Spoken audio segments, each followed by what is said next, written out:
Oke. Perkenalkan nama Anda, Pak. Enggak, raih terus ya. Tahu rasa perkenalkan nama Anda. Perkenalkan, saya Raffian Farhan. Saya sedang kuliah di UNS angkatan 2019 jurusan S1 Manajemen. Ya. Mengapa kamu memilih jurusan itu, Pak? Karena pada dasarnya itu saya tidak memiliki banyak keahlian mendasar dari diri saya. Oke. Kemudian saya berpikir bahwa perekonomian di Indonesia akan terus berkembang. Kemudian harus ada yang meningkatkan inovasi yang baru dibandingkan dengan negara lain. Kan Indonesia masih terbilang ekonominya masih standar aja, gak ada peningkatan signifikan ya. Monoton berarti. Betul sekali. Oke. Yang kemudian entrepreneur di Indonesia itu harus dikembangkan terus. Di mana negara maju sebagian besar penduduknya bermata pencarian dari entrepreneur dengan membuka usaha sendiri. Cuma yang menurut saya perspektif masyarakat di Indonesia itu sebagian besar kuliah untuk mencari pekerjaan, bukan untuk mencari informasi ilmu yang kemudian mereka bisa mengembangkan ilmu mereka kemudian membuka usaha sendiri. Ini juga masukan untuk seluruh mahasiswa di Indonesia. Menurut saya ketika kamu mendapatkan ilmu tersebut, terapkanlah untuk bisa memberdayakan orang lain juga, membuka lapangan pekerjaan. Mas Raffian suka nonton itu Bosman. Tahu Bosman nggak, Mas? Apa? Bosman. Enggak. Bosman tuh nanti kalau Anda lihat podcastnya Deddy Corbuzier itu. Oh, Bosman Wardigu. Iya, tahu Wardigu. Tahu latar belakangnya ya, Mas. Tahu. Nah, itu dia punya kritikan mengenai perusahaan-perusahaan yang monopoli ini, Mas ya, yang sering dikritik sama dia. Kalau menurut saya monopoli di Indonesia itu kan monopoli sendiri pasti harus dipegang oleh pemerintahan sendiri ya. Dimana kalau misal itu dipegang oleh swasta murni pasti akan terjadi eksploitasi. Seperti yang kita ketahui sendiri itu monopoli itu kan hanya satu-satunya perusahaan yang menjual komoditas di suatu wilayah. Ketika mereka memiliki kontrol terhadap komoditas tersebut, otomatis mereka akan seenaknya sendiri dalam menentukan harga, kemudian menentukan suplai yang akan diedarkan seperti itu. Nah, itu adalah harus ada campur tangannya pemerintah juga. Kalau menurut saya lebih memilih untuk jadi usaha sendiri, buka usaha sendiri. Kenapa? Karena perkembangan usahanya itu sesuai dengan apa yang saya inginkan dan dalam kontrol saya. Ketika kita masuk di dalam dunia monopoli, peraturannya itu banyak, kemudian politik dalam berbisnis itu pasti ada. Entah dalam bentuk apapun itu bisa mencemari idealis kita terhadap seorang yang ingin membangun negeri lebih baik. Yang jadi pertanyaan gini, Mas, kalau mengatur benar ya, Mas? Jadi swasta diatur pemerintah kan berarti ada yang mengawasi swasta. Betul. Tapi kalau misalkan pemerintah itu sendiri yang punya uang, Mas. Wah, yang kemudian aduh, aku lagi. Tahu. Sing duit sama? Kan kalau BUMN itu kan dipegang sama menteri ya. Menteri BUMN. Thohir kan. Nah, justru yang nyari uang itu benar-benar pemerintah. Bidang pemerintah. Nah, apakah Bapak percaya, Mas, di dalamnya itu benar-benar murni, Mas, murni untuk mencari uang untuk pembangunan, Mas, atau justru dimanfaatkan sama kaum-kaum elit yang kita nggak tahu pemerintahan siapa, tapi yang memanfaatkan kondisi tersebut, Mas? Tetap ada lah. Orang Indonesia kok nggak ada. Oh, gitu. Lah, jadi gimana ya?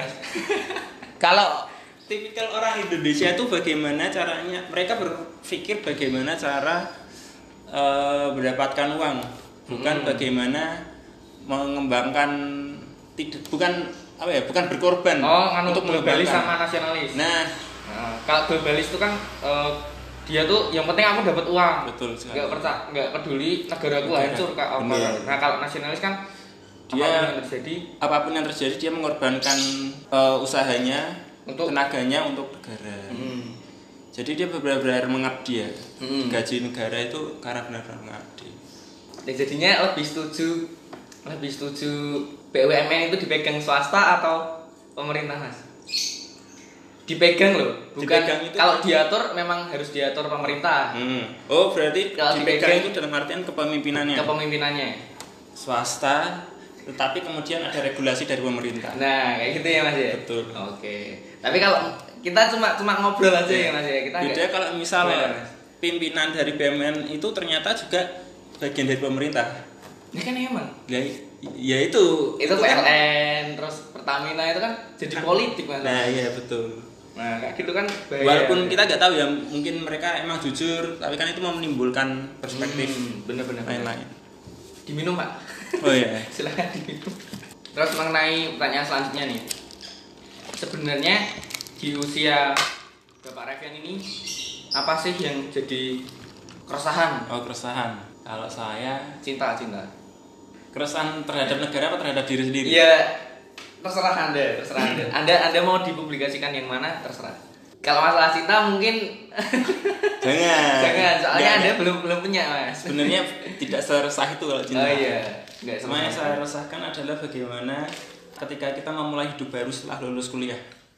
Hidup baru setelah lulus kuliah. Artian kita ini kan kuliah. Kita disekolahkan, kita ikut orang tua sampai kita lulus kuliah nih. Kemudian ketika kita lulus kuliah, apa iya kita masih menggantungkan orang tua untuk kehidupan kita selanjutnya? Artinya kita harus bisa memulai hidup baru, mulai dari nol untuk survive sendiri. Nah, tetapi pandangan terhadap langkah yang akan diambil itu masih beragam-ragam, masih labil. Mulai dari membuka usaha sendiri, kemudian ingin cari-cari beasiswa sampai lulus dulu sampai S2.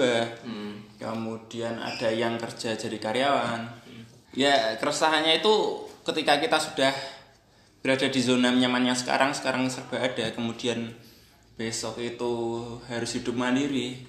Sepertinya kehidupan ini akan terasa drastis. Seperti itu. Jadi bagaimana kita, apalagi nanti kita harus nikah. Nah, menambah biaya pernikahan. Iya. Kemudian beli peralatan rumah tangga, apalagi rumah, cicilan rumah. Tapi gini Mas, saya sebenarnya mau tanya, ketika Anda terjun, Anda tuh lebih fokus ke membuat bisnis atau menjadi karyawan Mas? Impian saya itu membuat bisnis. Tetapi terkadang realitanya bisnisnya bisnis apa Mas, tahu nggak? Wah, nah itu sebenarnya saya lebih mengarah ke bisnis kebutuhan khusus. Kebutuhan khusus itu ketika produk itu benar-benar dibutuhkan seorang tanpa orang lain memandang harganya. Contohnya,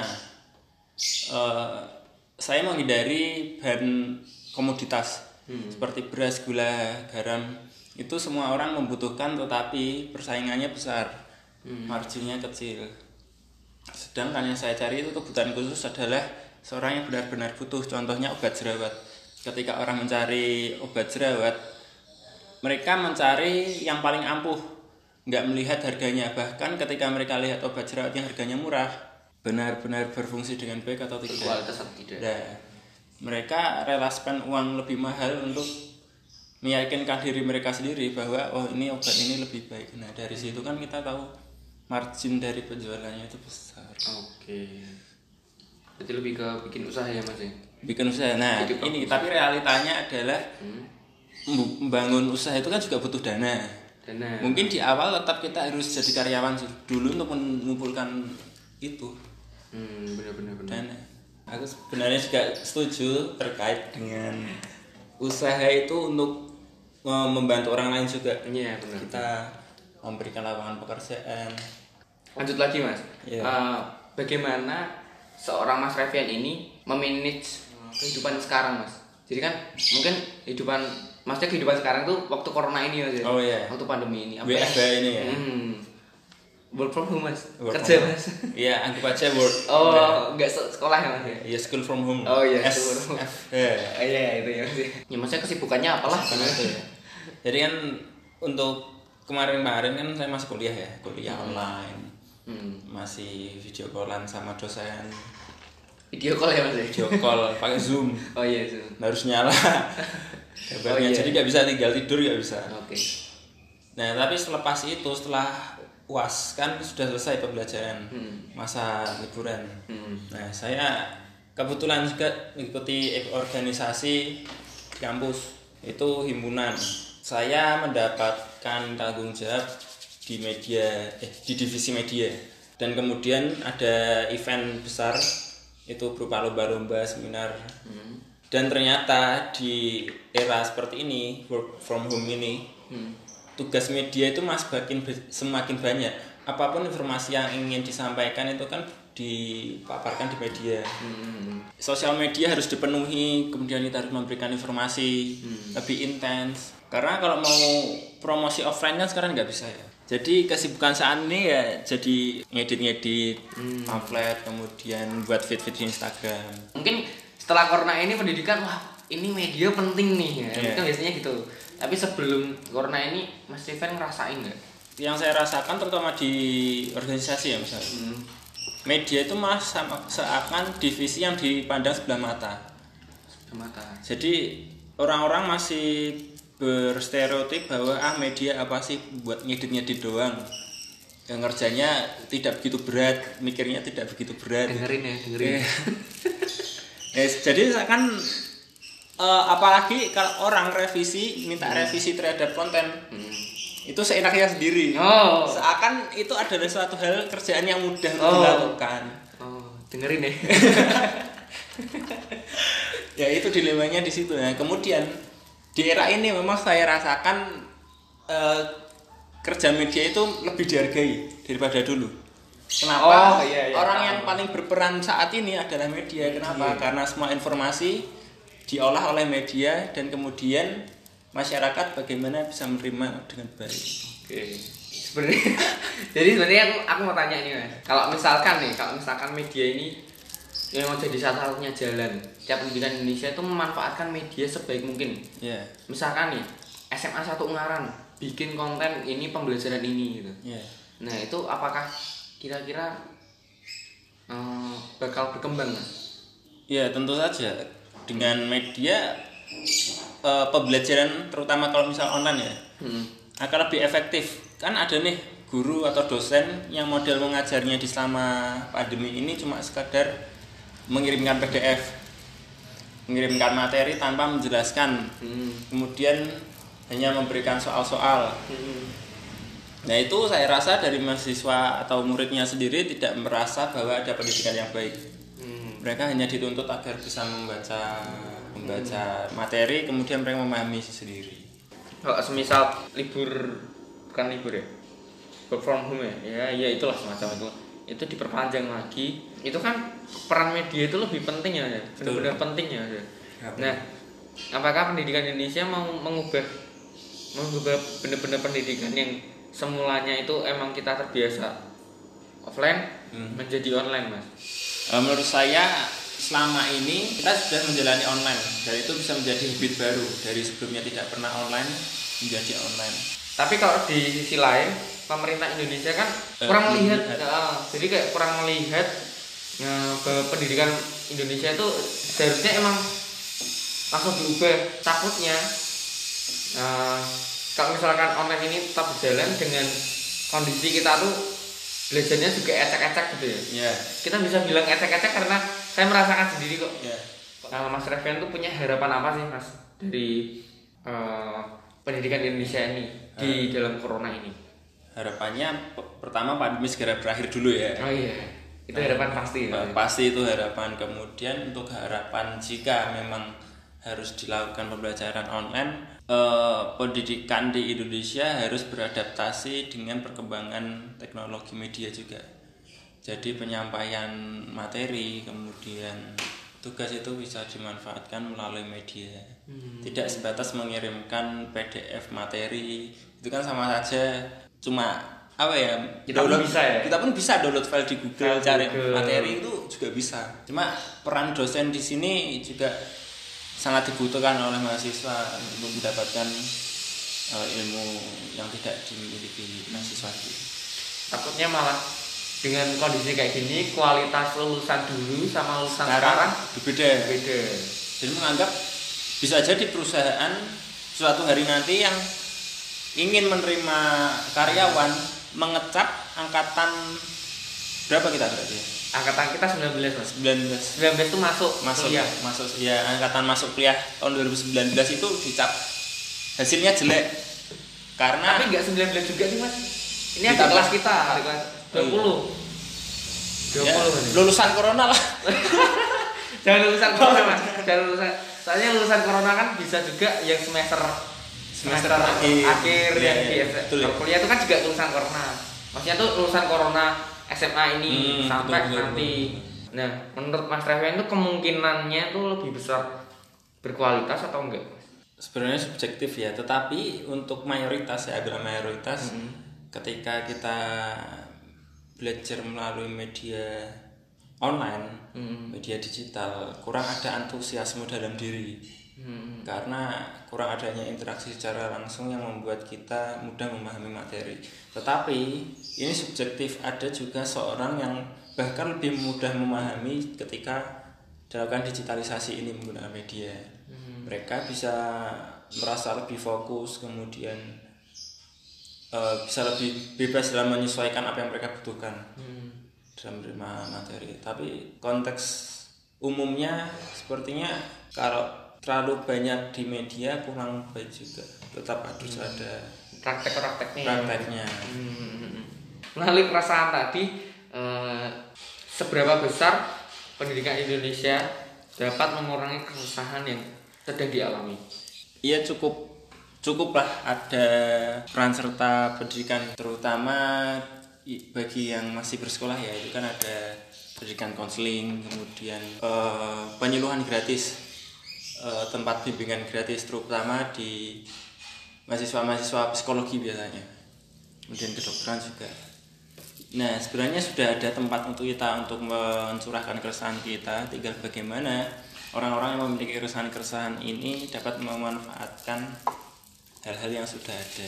Memang kadang orang overthinking tapi tidak mengambil langkah selanjutnya, hanya berpikir negatif tapi tidak melihat peluang dan mengambil keputusan sedini mungkin. Orang-orang yang sering mengkritik ini, orang-orang yang sering mengkritik itu kan menganggap kalau misalkan pendidikan di Indonesia masih kayak gini. Tapi di sisi lain emang seharusnya kembali ke diri kita sendiri ya Mas ya. Betul. Maksudnya apakah kita mau menjemput kesuksesan itu, apa kita hanya berdiam diri dan menunggu pemerintah bergerak gitu ya Mas ya. Ya, betul. Aku juga setuju bahwa sebenarnya pemerintah juga sudah banyak melakukan sesuatu untuk menggerakkan masyarakat, untuk memfasilitasi masyarakat, tapi dasarnya masyarakat juga kurang memanfaatkan sebaik mungkin. Kemudian pasti tidak ada yang sempurna dalam sistem, kekurangan kesalahan dalam sistem itu pasti ada. Menurut saya kritis pun juga perlu ada untuk mengembangkan, tetapi ketika kritik itu seakan menjatuhkan negara, menjelek-jelekan negara, itu yang kurang disarankan. Tidak. Ketika kita sebagai masyarakat Indonesia itu fokusnya tuh justru fokus ke kritiknya, itu malah bikin Indonesia nggak berkembang nggak sih? Menurut Mas Revian setuju nggak? Menurut pendapat kayak gitu? Pasti dalam mengambil kebijakan pemerintah juga sudah menimbang resiko-resikonya. Biasanya ketika masyarakat mengkritik itu kan pasti mengkritik resiko dari dampak kebijakan tersebut. Tetapi dalam pemikiran pemerintah, ketika dia sudah menerapkan kebijakan itu, dia sudah menimbang dibandingkan dengan mengambil keputusan yang lain. Keputusan itulah adalah keputusan dengan resiko terkecil. Itu mungkin, kecuali emang dari pemerintah sendiri asal ngambil kebijakan. Tapi saya yakin dalam pengambilan kebijakan pasti sudah dipikirkan. Untuk masalah PPDB ini sendiri Mas, itu kan rentang usia ya. Yang itu kan yang berdasarkan usia tertua ya. Nah, tapi di sisi lain ada keuntungannya loh Mas. Orang yang terlambat sekolah itu karena apa Mas biasanya? Karena dia nunggak. Nunggak bisa. Karena perekonomian, karena dia nggak sanggup lanjut lagi kan. Dia tinggal sekolah dulu. Ketika ada yang daftar lebih tinggi, nah maksudnya kan di sisi lain pemerintah tuh memperhitungkan mereka-mereka yang kayak gitu ya. Saya mengurangi pengangguran gitu ya. Jadi setiap pergerakan itu kan mesti ada protes dari masyarakat. Nah, padahal kalau misalkan kita punya statement negeri itu harus kita kejar dan swasta itu kita harus tinggalkan gitu ya sih. Maksudnya itu dalam arti kan kalau dari SMA itu kan wah di SMA negeri ini nih, SMA negeri ini nih. Kalau swasta apa sih swasta kan biasanya dipandang sebelah mata. Padahal enggak juga ya Mas ya. Maksudnya enggak terlalu suatu yang buruk juga. Apa yang dipikir baik itu ya udah ini yang terbaik nih, ini yang terbaik gitu. Nah, masyarakat kayak gitu Mas. Nah, gimana sih Mas sarannya? Ini pertanyaan terakhir sih Mas. Ini saran kebijakan yang seharusnya. Kalau menurutku kalau misal kita mengandang dari usia, kan ada orang yang usia muda tetapi memiliki kecerdasan yang baik. Ada yang namanya akselerasi. Nah itu kan memang diprogram bagaimana dia bisa menggapai impian lebih cepat. Kemudian dia sudah diberikan materi yang lebih banyak daripada orang lain, dan diharapkan bisa lulus dengan lebih cepat. Nah, kenapa nggak di swasta aja Mas? Kan swasta menerima lapang dada. Karena mungkin ekonomi kali ya, biaya. Nah, gini Mas, sebenarnya aku meluruskan nih Mas. Jadi kalau di swasta itu pasti ada dana yang khusus orang-orang yang misalkan nggak mampu. Itu bakal dibantu. Justru di swasta itu menurutku dia fair sih mainnya. Karena apa? Karena orang yang mampu itu emang ya segitu. Yang nggak mampu bakal dikurangi Mas. Kayak gitu. Jadi aku kadang juga nggak habis pikir nih Mas, nggak habis pikir sama teman-teman yang ngerasa kalau misalkan enggak swasta mahal padahal di situ ada keringanan.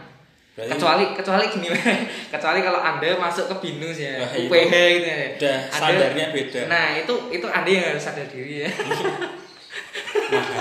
Mungkin stereotip orang terhadap swasta itu kan menganggap swasta itu masih pakai sebelah mata ya. Kemudian stereotip masyarakat juga mungkin karena standar pendidikannya berbeda dengan teman-teman lain. Jadi dia itu ingin memasuki suatu sekolah karena mayoritas temannya berada di situ. Jadi dia hanya ikut-ikut, bukan melihat secara langsung tempatnya, tempat sekolahnya langsung gitu. Yang harus dikoreksi itu orang tuanya atau siswanya?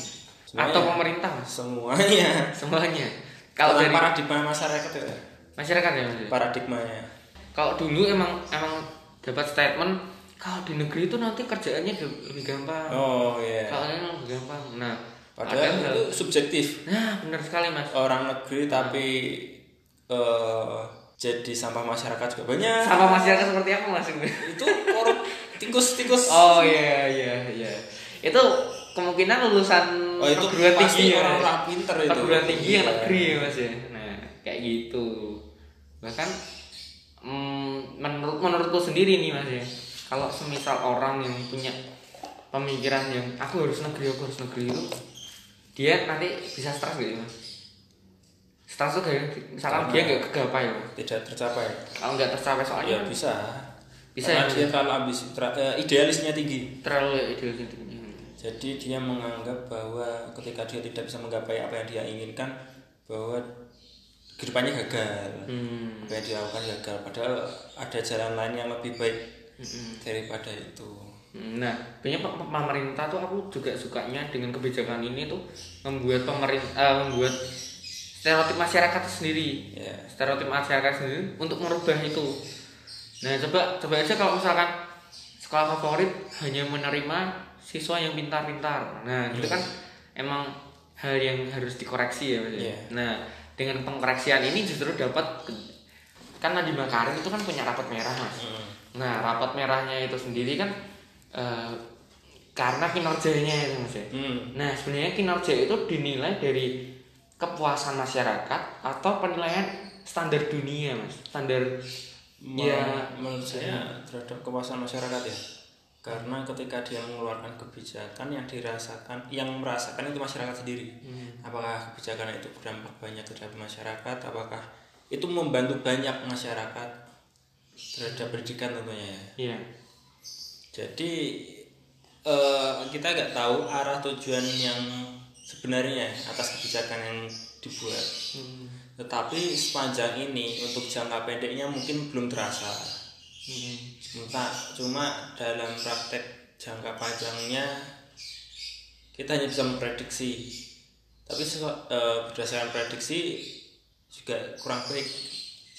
Tapi bagaimanapun kita sebagai masyarakat tetap harus mematuhi kebijakan yang ada, tetapi juga kita perlu mengawasi kebijakan yang ada. Jadi jangan terlalu banyak ayal-ayalan, tetapi juga memberikan masukan. Oke.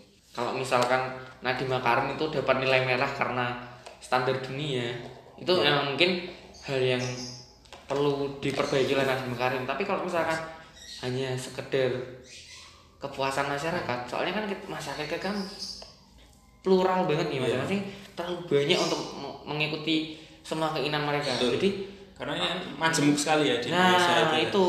Jadi kalau misalnya kita menentukan satu kebijakan di wilayah A setuju, di wilayah A enggak. Nah, kayak gitu ya Mas. Jadi untuk menyamaratakan kurang susah banget. Ini bagi teman-teman nih yang punya saran mengenai pendidikan Indonesia itu sebenarnya kayak gimana sih? Khususnya dari corona ini ataupun dari hal lain pendidikan di bidang pendidikan, soalnya kan kita kuliah lah, masih sekolah gini. Ini buat teman-teman ya, jangan lupa ya subscribe. Seperti itu pembahasan kita. Sebenarnya tuh pendidikan Indonesia tuh sangat penting untuk itu ya, keresahan kita ya. Pendidikan Indonesia itu kan harus menguntungkan setiap anak didiknya, tapi nggak semuanya itu diuntungkan 100% ya Mas ya. Mungkin ada konsekuensi iya, tergantung kita kan ya Mas. Nah seperti itu aja. Mungkin ada yang mau sharing bisa di DM saya @yeski. Oke. Jadi mengenai keresahan yang lainnya ya. Jadi seperti itu. Oke, terima kasih. Dadah. Gini ngomongnya.